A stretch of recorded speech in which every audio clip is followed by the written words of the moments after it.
So let's get to it. May the 29th, 2 years after, how far have we gone? We're joined on the program, as you can see, right here in our Lagos studio. Ayodele Adio is the National Publicity Secretary of YP.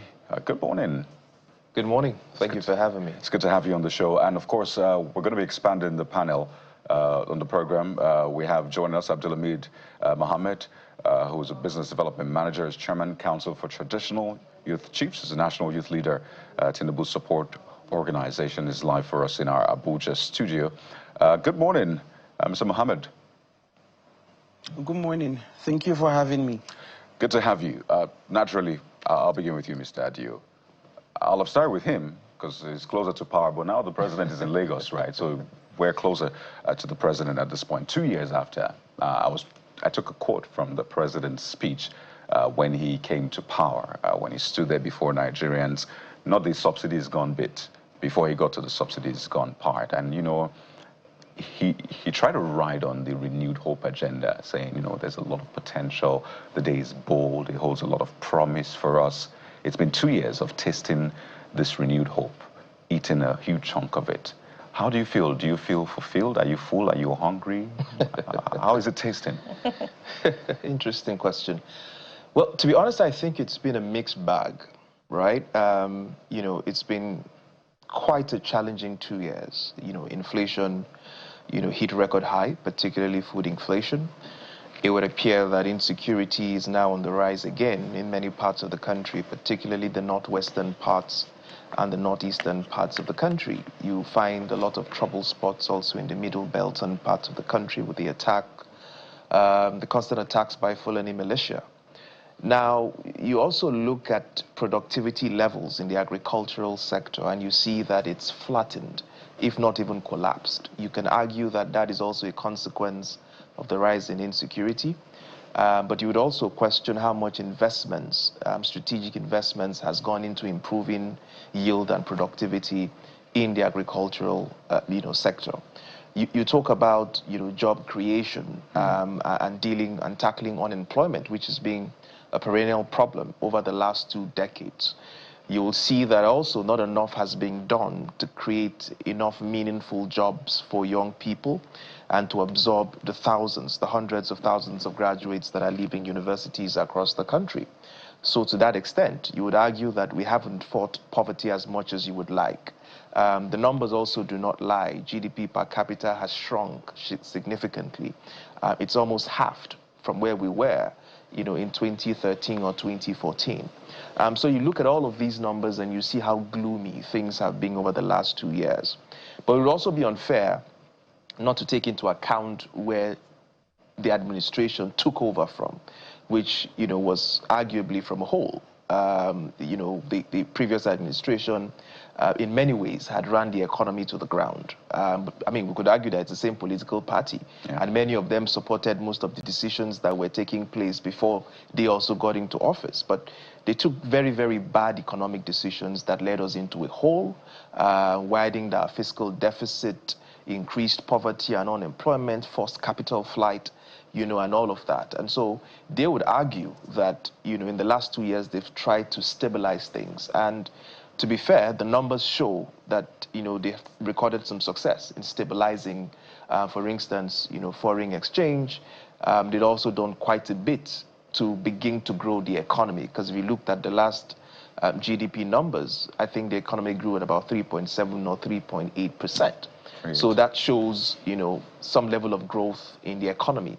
The problem, however, is that growth is not translating, into jobs and opportunities for young people because it's largely powered, by ICT and financial services that do not employ large amounts of people. So the growth has really been in small circles.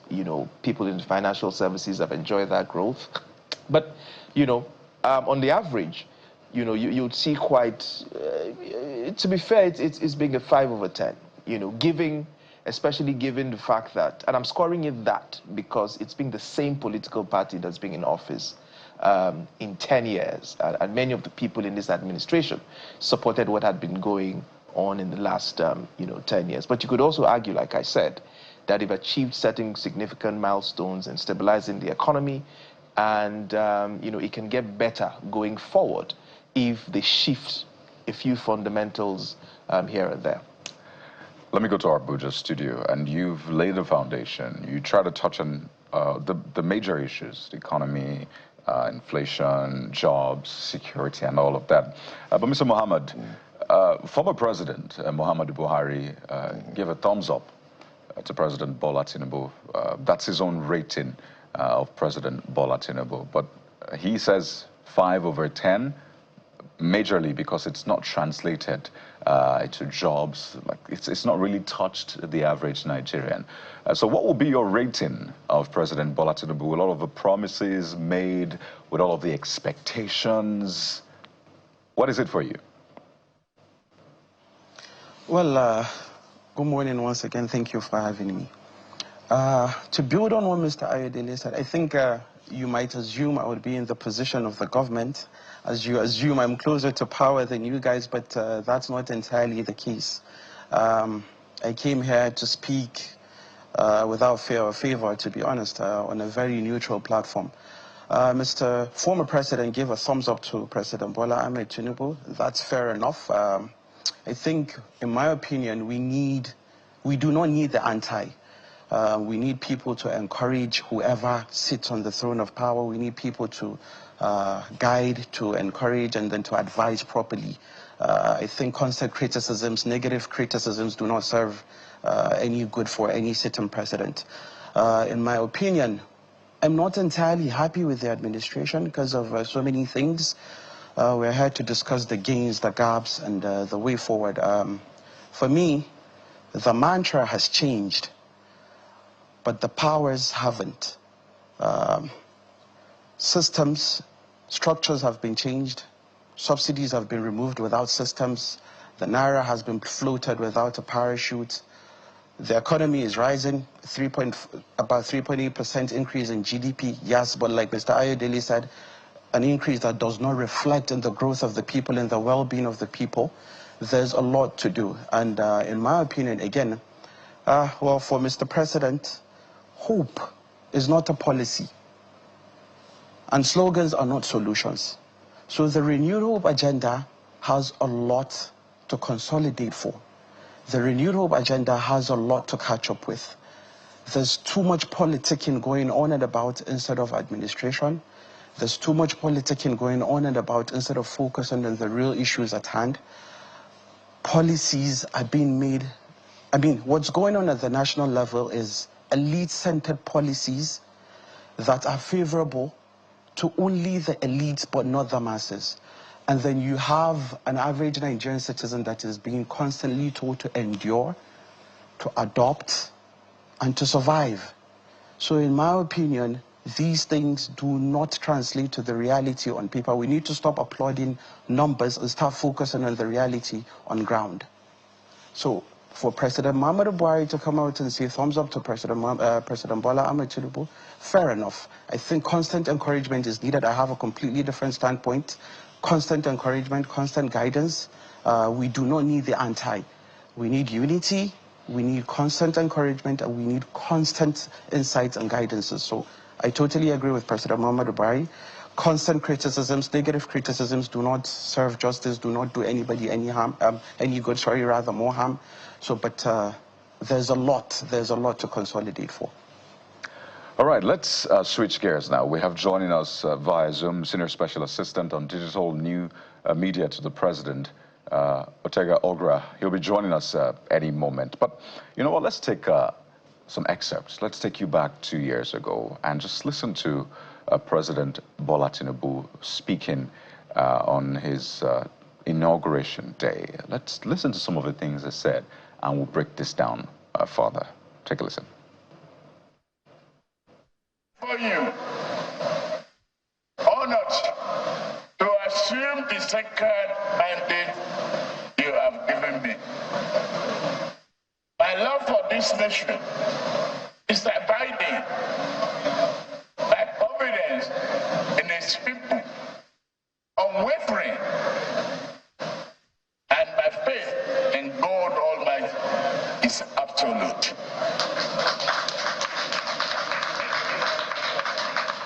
I hand.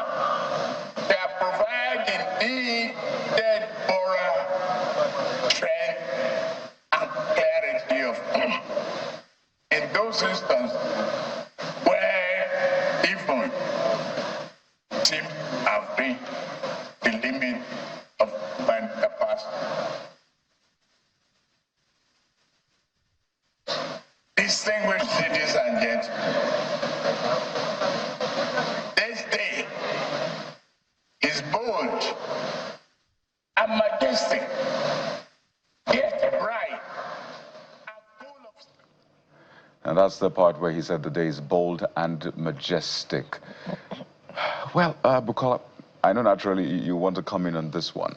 Well, it's important for us to remind ourselves of, the promises made by the administration, any government in the first place. But one thing appears to be the common thread in what our guests have said so far, and that is the need for us to relax on criticism. And you talked about the gains, trickling in. And it elicits an important question. You noted that the former administration had run the economy aground. So in a sense, do you see, when you consider those indicators, some would say the reforms of this administration are bold, removal of subsidy, the floating of the naira, that the naira has actually found its true value. And last year, Nigeria recorded a drop in debt service to revenue ratio, which was significant over a period of time, although more loans have been secured now, and that is heading us further downhill. But do you sense that because of those little gains that haven't trickled down, that this particular administration of the APC government appear to be better managers of the economy? Mr. Adio. Well, that's a difficult box to put me on. Because first of all, to be honest, we talk about the fact that they were bold to take on the removal of petrol subsidy and, of course, the floating of the currency. But the reality is that when they took office, they found themselves in the close, and there was hardly any other place to turn to. So the decisions that they had, or the decisions that they were confronted with, they had very few options. They just had to cut off petrol subsidy. Otherwise, the economy would have completely tanked, right? So they didn't have a flurry of options to take at the time. It was just what was on the table, and they just had to do what they had to do. And I concede that if you have to conduct the orchestra, you have to back the audience, right? But to your larger question, which is how has this gains, or how will these gains, trickle down going forward? The truth is, on the one hand, they are playing the trickle-down economics, and we have seen historically that the trickle-down economics doesn't really work in the long run. It hardly ever trickles down to the bottom of the pyramid, and that's why you have to pursue it simultaneously, with social policies that are able to reach the vulnerable citizens across the country and help carry those who are being left behind, because they also play a significant role. And in Nigeria's case, they form a majority in our economy, right? And like I emphasized earlier, the growth that you're seeing, largely driven by ICT and financial services, are restricted to a tiny cluster of people who have high liquidity. And so if you're very liquid today, you can easily invest in treasury bills, and bonds, and easily make 20 to 30% markups, right? So it's people who are extremely liquid that are able to make significant gains from the economy. And like I said, if you can put a couple of monies in TBs and make 20 to 30%, why are you going to start a business where you're going to deal with high electricity cost, high labor cost, poor infrastructure? You're not going to do that. And so that's why you see that the economy is not creating as much jobs as it should. And that's why I'd like to see a more pragmatic approach that is targeted at major sectors of the economy that powers job creation, which is in manufacturing, which is in agriculture, which is in processing. That way, growth can be a lot more inclusive. We can create more jobs for the economy. We can drive consumption better. and we can see relative progress over time. You know, at the moment, I think we're running the risk of using data to some extent, you know, like a drunk person uses a lamppost, which is to support himself and not for illumination. And so the data that the current administration continues to harp upon is the fact that the economy has grown at 3.7%. But yes, it's true, but the reality on the streets does not reflect the growth that they are touting. So in that sense, they're not necessarily better managers of the economy. They do not understand. To be fair, if you compare them to what we saw in the last 8 years, it's a quantum leap to where we were, because this is the first time the economy has grown significantly in the last 10 years. So if you compare them to what was obtainable in the Buhari administration, yes, you can argue that they're far better managers of the economy. They have, to my opinion, a more competent CBN governor who is focused on his primary objective of price stability. You know, they seem to also have a few you know, square pegs and square holes that seem to have a bit more clarity about the direction of the economy. But the problem I see is the lack of cohesion. They seem to still be operating in silos in certain regards, and there isn't enough clarity on the grand scheme of things and enough harmonization of many of these policies to drive the country forward. So while there are good things happening, maybe at the CBN, maybe in some pockets at the aviation, you don't find that point of convergence, you know, that propels us forward collectively, and maybe a better harmonization you know, of the agenda, of the team, perhaps a bit of rejig in certain positions, you're likely to see better performance going forward. All right, let's take this to Mr. Hamid. Mr. Abdul Hamid, I'm sure this, you know, sort of gladdens your heart. Do you agree that this has been constructive criticism and not antagonism towards this administration? But more importantly, you know, from the gains that haven't trickled down to, you know, the Nigerian at the bottom of the ladder, do you sense that under this administration there seems to be a fairer understanding of how to manage the economy compared to the last APC government? Well, to be honest, I totally agree with him, and I'm in support of constructive criticism, like I rightly mentioned at the beginning. And yes, there is stability, and stability is very important for every economy. And beyond stability, let's analyze Mr. President as a person, not as a leader. There's a lot of control as well, and there's a lot of order. And no matter how disproportionate, yet order is order. It is very essential. So there's stability, there's control, and there's order. But what we lack, or what Mr. President lacks, is efficiency in the administration. The power has been so focused, so centralized, that, like he rightly said, there isn't a cohesion, there isn't a point of convergence. You could see gains in economies, you could see gains in 1 or 2 areas, but there isn't enough efficiency, simply because there is control, there is order, 2 very crucial components, but there isn't efficiency.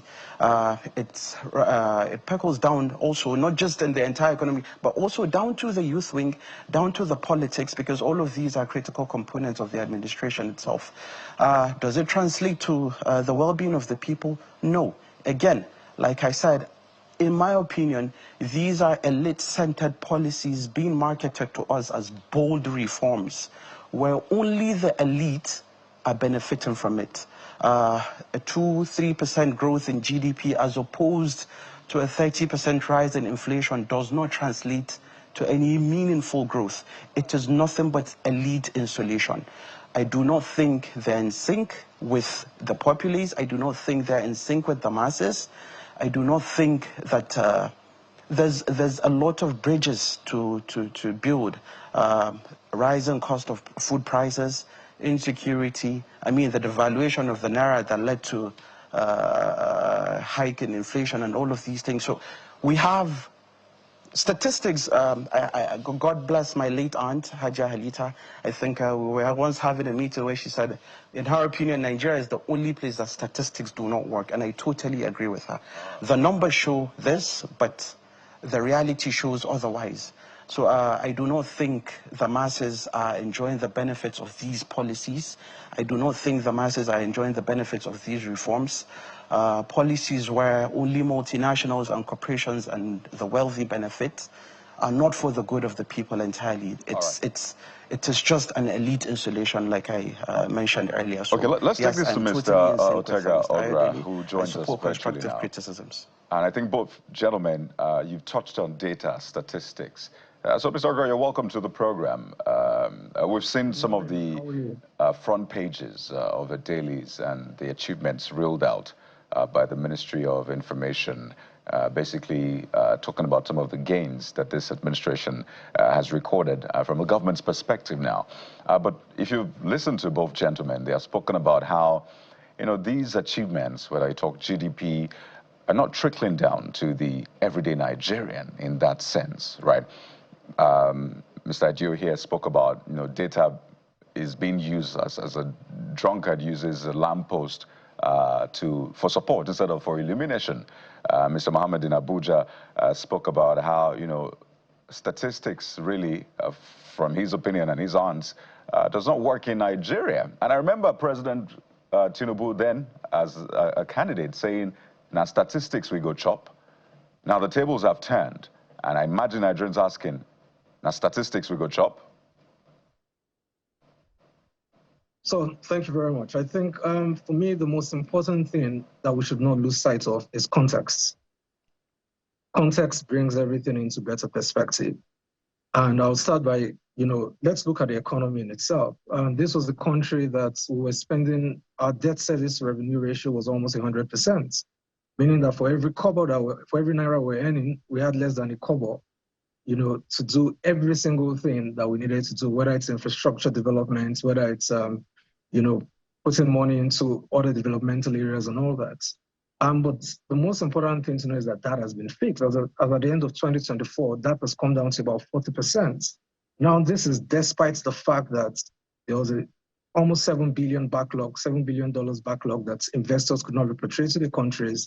There were debts that were hanging on our necks, short-term debts with very high interest rates that were hanging on our necks. There were salaries that needed to be increased so that people could have more monies in their hands and all that. So that had to be tackled first before we could do anything. And two things had to go. The fuel subsidies, which was a huge joke and the biggest scam that this country has ever faced, and the multiple exchange rate windows. And, you know, it just made the economy so uncompetitive. So that was fixed. That was the first, you know, action that Mr. President did. Both sides, you know, abolished the multiple FX windows, allowed the naira to find its true value, even though it's, some will say it's on the price right now. And then on the other hand, remove the fuel subsidies. And, you know, just know that Nigerians are paying exactly what they needed to pay. Fuel prices went up. With it came a little bit of inflation. It came some increase in prices and all those things. But the most important thing to know is that since the fuel subsidies have been removed, fuel prices have come down to about half what it were as the time it went very up. So from 1,008, 1,009 to about 800, 900 now, which was the amount that was even being sold in some parts of this country when the subsidies were still in play, when we're still wasting 13 trillion naira on subsidies. So yeah, data, you might say now statistics will go chop. I mean, that was a very interesting jibe from Mr. President. But the most important thing is you need data to be able to plan. You need data to know where you're coming from and where you're going to. And so far, so good. I would say we've done pretty well, given the challenges.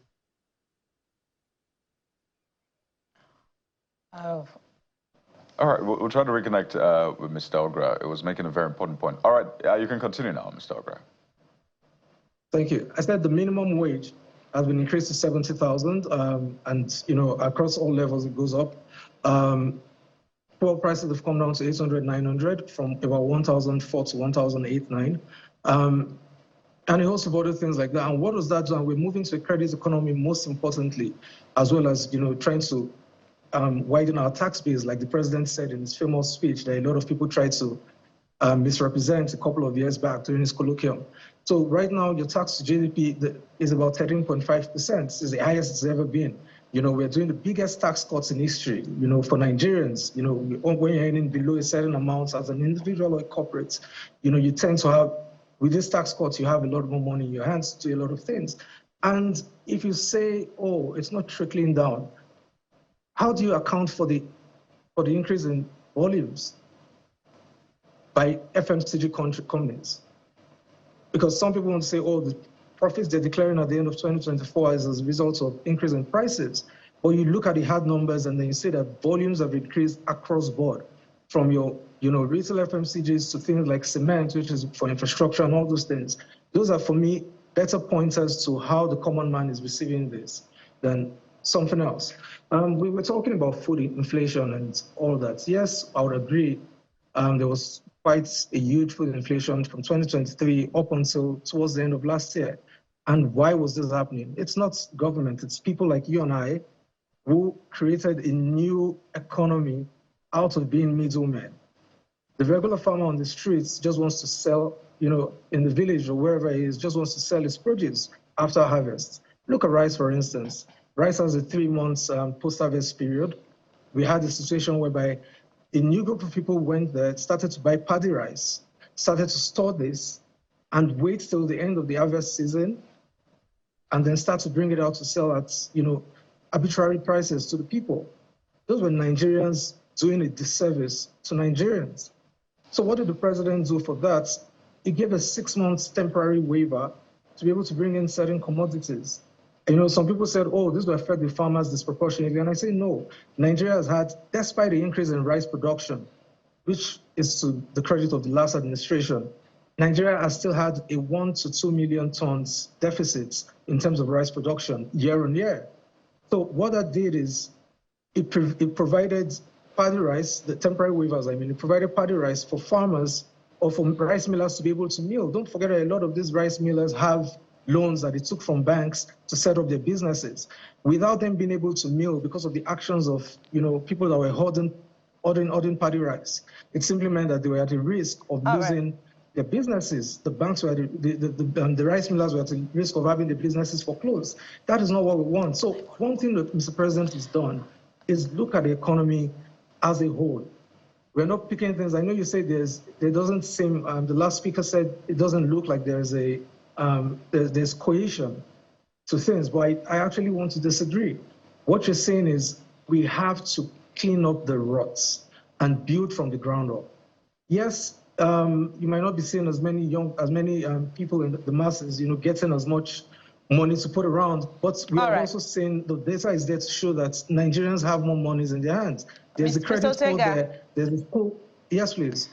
Some of the data that you have put out may be punctured by current realities, and which is what I'd like to take you up on.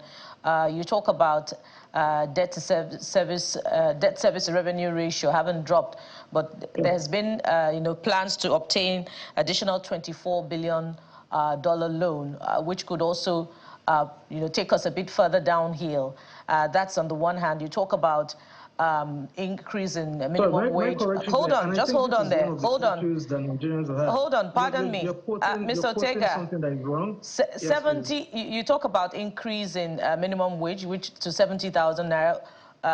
It's not particularly to the true that it has been implemented across board.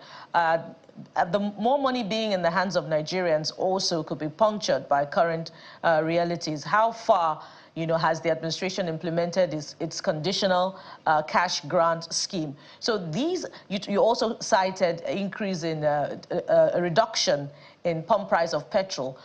Don't forget that if there's an increase in in crude oil in the international market, this temporary reduction that Nigerians are experiencing may just, be punctured yet again with an increase in the pump price of petrol. So the more important question, as your co-panelists have asked, is: has it trickled down to the average Nigerian? And if not, how long do Nigerians have to wait? So thank you very much. Before I respond to the main question, I just want to correct something.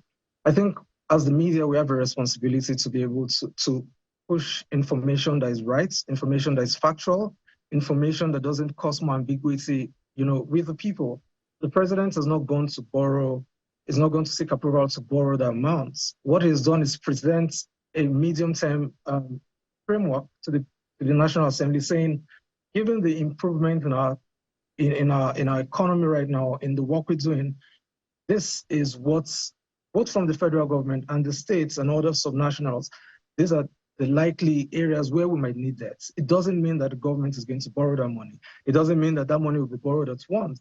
That money could even be spread over the next 8-10 years, as the case may be. But that is a projection, because it doesn't make sense for any government to go to the National Assembly every single time it wants to, approach the markets for debt or something to do that. So please, it's very important that we teach our people very well, that we, project the right information to the people. Again, I repeat, it's not the big corporations that are buying your household and consumer items at home. These are regular people. How are we seeing increase in volumes across a lot of consumer goods today in Nigeria? It's simply because people have more disposable income. And you have to look at it as, again, you have to look at it as a whole. 70,000 has been approved for the wage increase. Some states are actually paying higher than 70,000. I think a few states are paying just slightly below that, but that's the minimum wage. How many people are in that bracket? As you go up, the ladder, you see people have also more increased income to them. So there's the shift to a credit economy.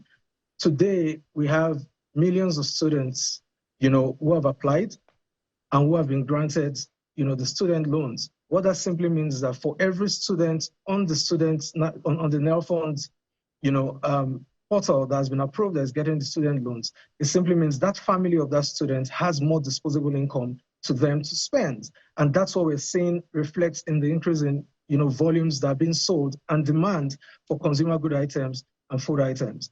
So we need to look at things in context. And as the media, it's our job, it's our responsibility to get the full context and inform, educate people properly. So that's that. Right. In a nutshell, sorry? Because of time, we have to wind down. We had hoped you'd join us earlier, so we would have like a comprehensive conversation, have a good back and forth with the gentlemen in the studio, but we're constrained by time, and that's understandable. But we have to thank you so much. I know that the president has released a statement to mark this day, so don't be shocked if we're having you back tomorrow to speak more to these issues. So we have to thank you so much, as at this time we'll be speaking with the Senior Special Assistant. By the way, you'll be joining us tomorrow, right? If we call on you. That's fine, I'll always be here. Absolutely.